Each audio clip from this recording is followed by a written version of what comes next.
Hello and welcome along to another episode of this FM19 story, part of the furniture with me, Daniel. It's season 9, episode 2, and after a very busy summer, which we rounded up in the last episode, we play our first game of the Championship season as we go away from home to face Bristol City. They're managed by Graham Potter, the Swansea manager in real life, who did such great things at Östersunds over in Sweden, and it's going to be a really tough test for us as we start a season away from home for the first time since we reached this level 3 years ago. But first, of course, if you didn't see the last episode, there's going to be a lot of new faces you won't recognise today, and plenty of news off the pitch you would have missed. So if you haven't seen that one yet, go back and check it out, and then pop back over when you're done to see how our new signings get on. But we're going to head straight into the game today. It's something that we're really looking forward to. Just one more season of consolidation, then we move into our new stadium and can really start to push for promotion to the Premier League. We set that 10-year target back in the 5-year review, and hopefully we're on course for that, but it all goes pear-shaped if we get relegated this year. So fingers crossed that won't be the case. We've got a couple of promises to lads that have joined the club, as you can see at the bottom of the screen. Jim Dysart, we've said we're going to get to the playoffs next season, and Ian McCann, we said will be in the top half next season. But obviously this year we've got a bit of a free pass, but it all counts for nothing if we go down. The finances of the club are brilliant, but that doesn't matter if we don't do the job on the pitch. So let's go and look at the lineup for today. We have no idea what to expect on the first day of the season. Bristol City are slight favourites, as is so often the case for the home side. I think we've been in a similar position when we've been at home, even when we're playing sides that are better than us. The only player we're struggling for fitness with is McGeever. Everyone else is available. Bristol City, on the other hand, are missing 3. 2 of them are out, and then 1's just doubtful. Let's go and have a look at Bristol City to see what they've done in recent years. They've been in the Championship for the majority of this series, and then they got relegated 2 years ago, but bounced back in second place last year. And I just want to see if they've still got that striker, the one we tried to sign in January. Let's go and put them in order. They have Nazran Ledger, a really good young striker, and he's going to be a man to watch out for today. He's probably going to end up leaving them before the window closes, but we're not going to benefit from that, as he's still here for the game against us. So let's go back and look at our own lineup. We don't want to worry about Bristol City too much. If we don't do our job on the pitch, it won't matter at all. Even for Bristol City, a club promoted last year, they've got 22,000 fans coming to see them today for their return to this second tier of English football. We can only sell out a 6,000 stadium, which is why we're so far behind at the moment financially and in terms of squad wage budget and things like that. Next year, when we move into our new 15,000 seater stadium, we'll be competing a lot more closely with these sides. So let's look at our 11. Obviously, those of you who were here for the last episode will be fairly familiar with it. We're trying to keep a mix of experience and youth. You saw that we brought in a couple of experienced first team players this summer, none more so than Shalabar at centre half, but we've still got the youngsters such as Richard Quirk on the bench and a few new signings such as Hall and Dysart who could make their debuts today as well. So we've got Alex Bass in goal, the ever dependable man. He's always there and he continues to lead us as captain on the pitch, as Johnny Byrne, the club captain, doesn't make the squad these days. We've got Brown, Shalabar and Williams at centre half. The only change from last year, with Baldock leaving the club after 2 years on loan, is that we've got 3 central defenders on defend rather than having a stopper who tries to attack the ball. Hopefully that will make for a more consistent defensive line and we'll be able to deal with crosses and counter attacks more effectively. I'll apologise for any jump cuts we get during the match. As you can probably tell, my voice is starting to go already, but as long as we get the result, we don't care. Adam Lewis and Nico Williams are the wing backs as usual. Mapley and McDonald in midfield as we save the debutants. Lahan probably would have played normally, but he's not quite match fit, and that's the reason he's not in the team. And then Ian McCann, another new signing in the number 10 role. He switches to an attacking midfielder rather than a playmaker, just because passing's one of his weaker attributes. And then Broder and Duncan continue up front, but we've got the new signing Frank Hall on the bench, who is just as good if we need him. So let's get into the game. We continue with our positive mentality for now, but we may have to go a bit more direct now we haven't got that passing quality and attacking midfield. As much as I want to win, I hope it's a game with not too many highlights, as my voice will disintegrate if this is more than 15 or 20 minutes. We've got to give a squad number to Obi, the young centre-half, and hopefully he'll be able to do well if he gets on too. We want to keep giving youngsters a chance, but of course we'll prioritise Quirk and Gerrard when he's back from injury, as they're going to be the ones that are homegrown at the club. So let's go and talk to the lads. Bristol City have got some good players, and it looks like Ledger wasn't playing up front. I'm not quite sure what the reason for that is. He's playing off the left-hand side, and the Sunderland youngster in real life, Josh Mayer, I think he went off to Bordeaux in the January window in real life. He's playing up front for them. We've tried to switch the ball to the right early on, and it's out for a throw and the highlight ends. The worst possible start to the season, a terribly misplaced pass. Brownhill gets the ball to Clark. Edge of the box for Bristol City, 3 shots are blocked, and it's out to the left for Horgan. He's going to try and deliver, but it's blocked, and it's been a bit of a shaky start with just a couple of minutes gone. Half an hour gone now, it's a corner for Bristol City. There's been absolutely nothing happening in this game, and the fact that that's the first highlight after the first couple of minutes tells you how bad it's been. We've got a 4-on-2 though. Lewis finds Broja. We've scored on the counter, and this worked perfectly for my voice today. Not many highlights, and then nicking a smash and grab on the counter attack. The 2 stars from last year. Adam Lewis, the left wing back. He was the top assist scorer in the Championship last year, and I think got player of the season for the whole league. He delivers again, and Broja scores a goal as he looks for another 20 goal of season 1. He was targeted by a number of MLS clubs over the summer, but we're not letting him go. Duncan's on the counter again. He had a 25 goal season as well. A bit unhappy we've been rejecting offers for him, but he's worth a lot more than 3 million. The corner comes into the box. We look fantastic on the counter. Nico Williams crosses again. Ledger up, but he loses out. And finally Bristol City clear, and we still lead 1-0 with 10 minutes to the break. A fantastic first half. We couldn't be much happier with the performance. We've got the ball at the back with Brown. He switches it to Williams. Nice time to come back. Could we get a second on the stroke of half time? Lewis finds Nico Williams cutting in. Goes for the shot, but it's not the most composed finish. And Evans tips it wide for Bristol City. Lewis will take the corner. An in-swinger. Ledger heads away. The target for us in January. He's certainly not going to be joining the club now. We managed to get Frank Hall on a free agent deal from Celtic. And it's a similar quality of player. Maybe 1 year further back in his development. But for $1.5 million less and a lower wage bill, we certainly can't complain. Let's go and talk to the lads about that half. We'll try and encourage them because they were brilliant, and we'd be delighted if they could do the same again in the second half. Let's get into it and find out. It's Bristol City with a kickoff. Gorman at right back to Clark. He's charging forward inside. They try and switch it to Ledger. Nico Williams does well, but he's just a bit too eager, and the ref judges that to be a foul. Payne's going to deliver with his left foot. He doesn't. He goes short to Brownhill. He goes back to Harper. Harper charging forward, but it's blocked by McDonald, and now Broja on the counter again. Duncan's running down the left. Can't find him, so he goes out to Nico Williams on the right. Getting to the byline, he's closed down, and he's blocked as far as Ledger. Ledger goes long, but Shalabar intercepts, and the highlight ends with us still in the lead.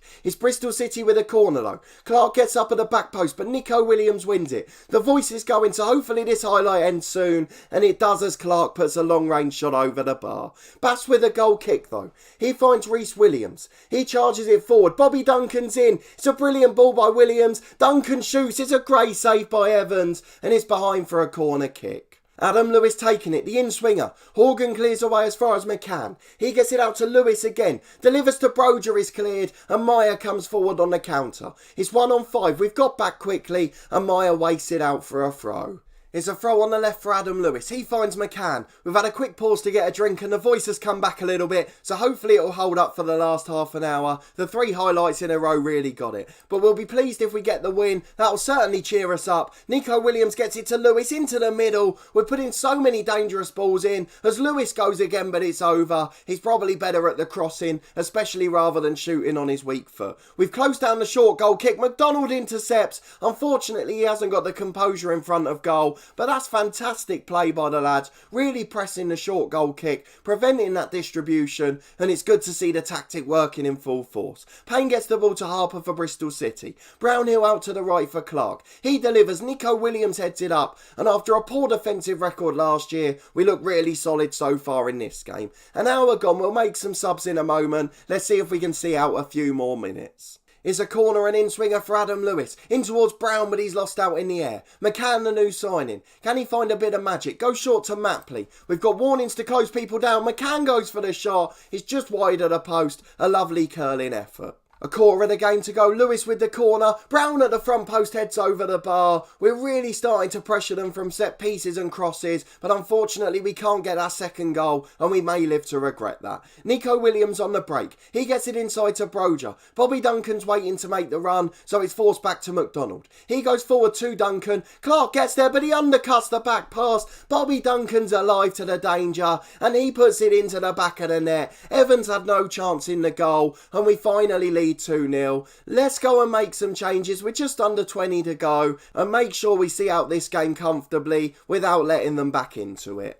Lahan's still a little bit tired, so I'm going to bring on Dysart or Dysart. I'm not sure how to pronounce it. He's going to come on for Mapley. He's better as a central midfielder, so McDonald just switches roles. He's pretty comfortable in either position. Dysart's a central midfielder. He's more comfortable on an attacking duty. We're more than happy to oblige with that. Ian McCann's debut will end now. We're going to bring Ricky Ash on as an attacking midfielder. He's equally comfortable in both roles, so again we'll just keep him in the one we've been playing. And then Nico Williams is a bit tired, not had the best of games, so Richard Quirk will come on, the youth intake prospect who's wanted by all the top 6 in the Premier League. He's going to get another 20 minutes. He's coming on leaps and bounds, as you can see, and it's only a matter of time before he's challenging Williams for that first team place. We'll cut again quickly for another quick drinks break and we'll be back in a second for the last 15 minutes. Right, sorry about that. We're back again. Let's confirm those changes. Let's see if these lads can do well. We really want to see Richard Quirk asserting himself as a first team player this year.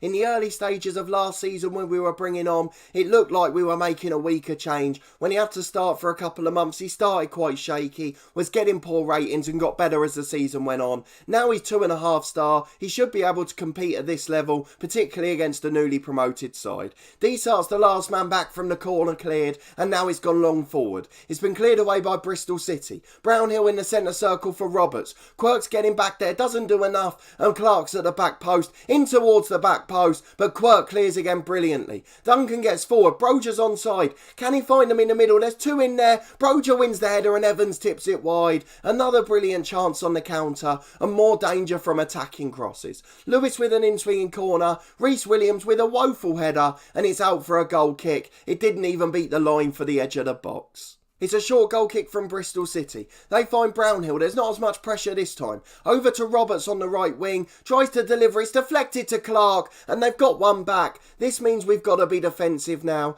Let's start time wasting. In transition, we want to slow it down. You know the drill from here. And then we'll go to cautious in a couple of minutes. It's a throw on the right for Richard Quirk. It's a terrible throw and now Palmer's got it. He finds Brownhill. Roberts out to the left hand side for Horgan. He finds Brownhill again. Now Joseph out to the left. Roberts intercepts. He finds Ledger who shoots. Bass makes the save. And we're going to clear it away with Shalabar. We've gone to cautious and hopefully that will take effect soon before Bristol City can get back into it. Brown with the ball at the back for Ash. He finds McDonald. Long ball over the top for Broja. Can he see the game out? Beats 2 men. Brilliant work. But a last ditch challenge out for a corner. And Bristol City survive at 2-1. Lewis with the outswinging delivery. Ledger heads away as far as Ash. His shot's blocked. He's on a booking already too.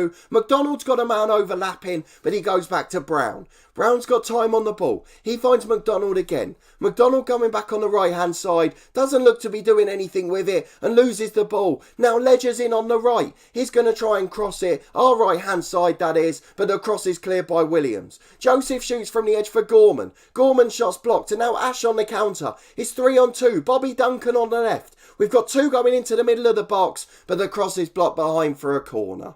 Apologies for the ever weakening voice. It's Lewis with the outswinger. Cleared away and now they've got a 3-on-2. We've gone to cautious and time wasting and we've got 2 men back against 3 from a set piece and Roberts has nearly scored from it. That would have been infuriating. The one thing I really hate about FM is that you can't just time waste in the corner. When you're 2-1 up in a game like this, you would be taking a short corner and holding it by the flag. You can't do that in this game even if you have time wasting on. I find that really frustrating. And now it's Bristol City charging forward with Brownhill, but we intercept, and with 15 seconds left, it looks like we're going to hold on. Thank goodness for that, because my voice hasn't got much more in it, but Duncan keeps the ball, and now it's blocked to Ledger. Just 3 seconds left, and he was offside, so that's going to be it. We're going to win on the opening day, away from home at Bristol City, a newly promoted side, and that stands us in really good stead as we look to consolidate for a third season in a row. One more year of this mid-table mediocrity, and then we're going off to challenge for promotion.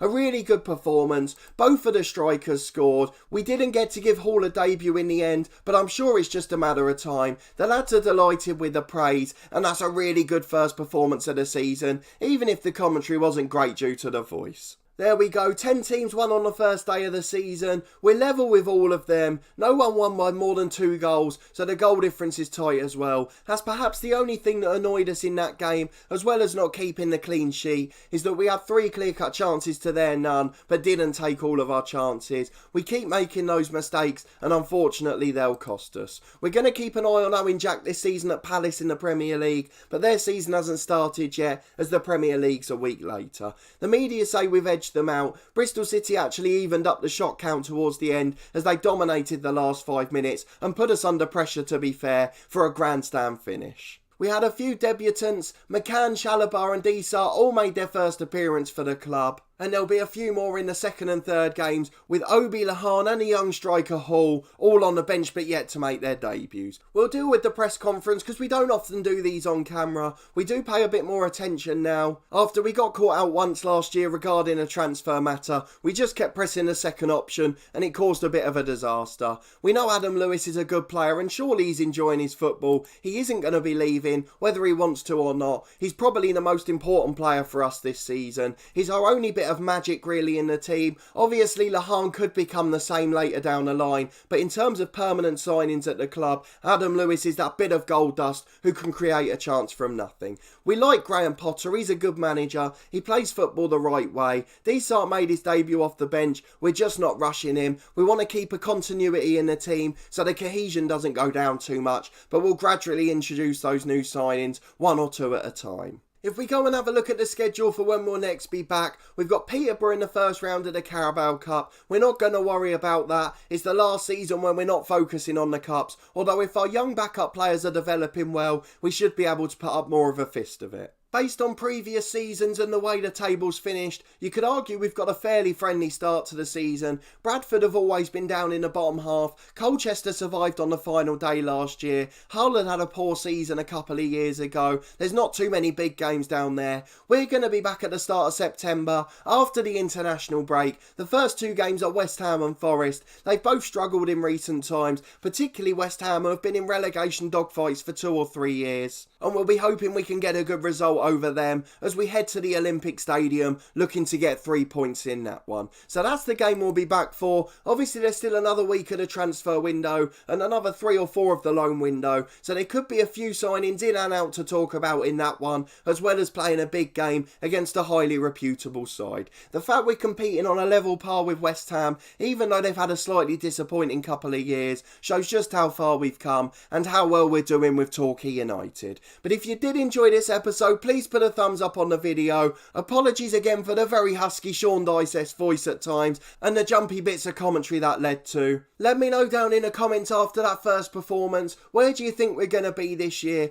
I'm pretty sure we're just going to be mid-table again, but obviously some of you may think we're going to get dragged into a relegation battle, and there may be 1 or 2 optimists among you who think we're going to be challenging for the playoffs. Do you think anyone else is going to go during this window? It looks like Bobby Duncan might try and force his way out, but I'm not accepting anywhere near 3 million for him. It's a pathetic offer for a player of his quality. Subscribe to the channel for daily FM19 content from my 2 long-term stories, this one with Torquay United and our other series The Head Coach. Season 9 of that series starts tomorrow. It's one of our biggest ever summers in that series as our director of football prepares us for our first ever season of European football in the series, so I hope you'll come along and join me for that one, and then we should be fighting fit in 2 days time when we're commentating on this West Ham game here. Also keep an eye out on the channel on Fridays over the next couple of of months, there's a couple of other new sports games coming out which I'm really looking forward to trying. They're the sort of games I always give a go when they come out, and you'll see a bit of content from those other games on the channel on Fridays. So if you are into other sports games as well, then do come along and check them out. I really do appreciate it. But a massive thanks for your continued support with the series and for watching this one as always, and we'll see you next time for another big championship game.